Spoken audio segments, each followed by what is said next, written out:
you guys think of, third world countries and what they need, oftentimes we get visions of people walking miles for food or water, or even just scrounging for any kind of shelter. But and oftentimes when we're here and we think, what do these people need, we think of money as the first thing they need, that money would solve all their problems. But in 2006, while Blake Mykowski was on vacation in Argentina, he saw that children were running around all these villages in the dirt and the mud and the muck without shoes, just barefoot. Whether they were doing their chores or playing, regardless of what they were doing, they had absolutely no shoes on their feet. And he saw, as they grow up, the cuts and bruises of growing up.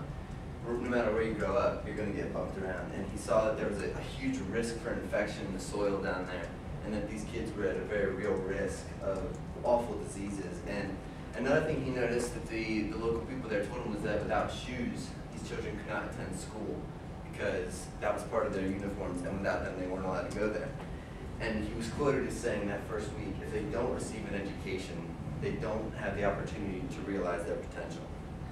So he started TOMS, which is Shoes for Tomorrow, and he started a one-for-one deal. And the question that people commonly give him is, why shoes? And as I said, he was on vacation in Argentina when he first noticed the kids. And the first reason for shoes is that he wanted them to be able to attend school. He wanted them to get the education that they needed to realize their potential, hold a future job, because without a job, they couldn't support a family. Without a family, where would they be in life? And that was the way he looked at it. And with that, if they were able to realize their potential, he thought, they would be able to maybe get out of a third world country, get somewhere else, get a good start for themselves, and really just make an impact in the world. And he wanted them to be able to do that. And AmeriCares in 2010 had signed on with TOMS, and so in El Salvador they started the first TOMS company down in El Salvador, and it started with 16,000 shoes, and within a matter of weeks it was gone. And the state's news service stated in an article with AmeriCares in 2010 that kids were just coming by the truckloads every day, just coming to get their shoes, and as they needed them, they would just give them and give them and give them.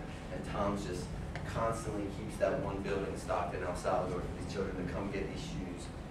And as for the transmitted diseases all over in third world countries, there's an awful disease called protoconiosis, which is a sort of elephantitis, which is transferred through silica-rich soil, and what it does is it just makes the legs very large and just very grotesque looking. And he noticed that the children that had attained this disease, they were just outcasts. No one wanted to talk to them, no one wanted to be their friend, they couldn't go to school, they couldn't live a regular daily life, and it's bothered him that just because they didn't have shoes, they couldn't protect themselves from this disease. And because of that, their life was pretty much over at a very young age, and that really just upset him. So he returned to the United States, he decided to start TOMS, and people laughed at him for wanting to start a charity. And he fought right back, saying that he wasn't going to start a charity. He didn't want to have somebody else funding him. He didn't want to depend on other people for money. He was going to start a business. So he started the one-for-one movement with his shoes.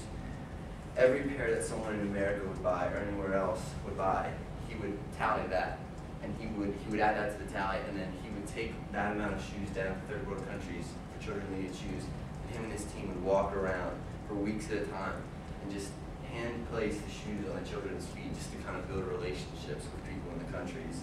And he decided to stick with the traditional alpargata shoe, which is an Argentinian shoe. And I brought my shoes today to explain the difference. Down in third world countries, what they're dealing with here is nothing like our carpeted floors and our nice, our nice floors. They're dealing with mud and muck everywhere. So you can see it's just like cloth and a very basic bottom. Not a very complex shoe, and the bottom for the children, when it's given, is a lot thicker to kind of just fight off the mud, and the cloth on the shoe is a lot tougher, so that it'll last the kids a lot longer. And according to Lauren Bennett Stevenson, the shoes are now given in Argentina, Armenia, Burundi, Cambodia, China, El Salvador, Ethiopia, Guatemala, Haiti, Honduras, Lesotho, Malawi, Mali, Mongolia, Nicaragua, Niger, Peru, Rwanda, South Africa, Swaziland, the United States, Zambia, and Zimbabwe. He has many plans in the future for continued growth. New shoes come out with every season. He's even started sweatshirts, t-shirts, and many different lines. And now he's even started another line of Toms which directly donate to wells in poor villages. And he's sold many of those, and he's put wells in many third world countries at this point. So the question is, why shoes? Not only protection from deadly diseases, but the children can realize their potential. He saw a small need and made it into a huge success. And it may seem plain and simple, but they're saving lives, and it's just as plain and simple as that.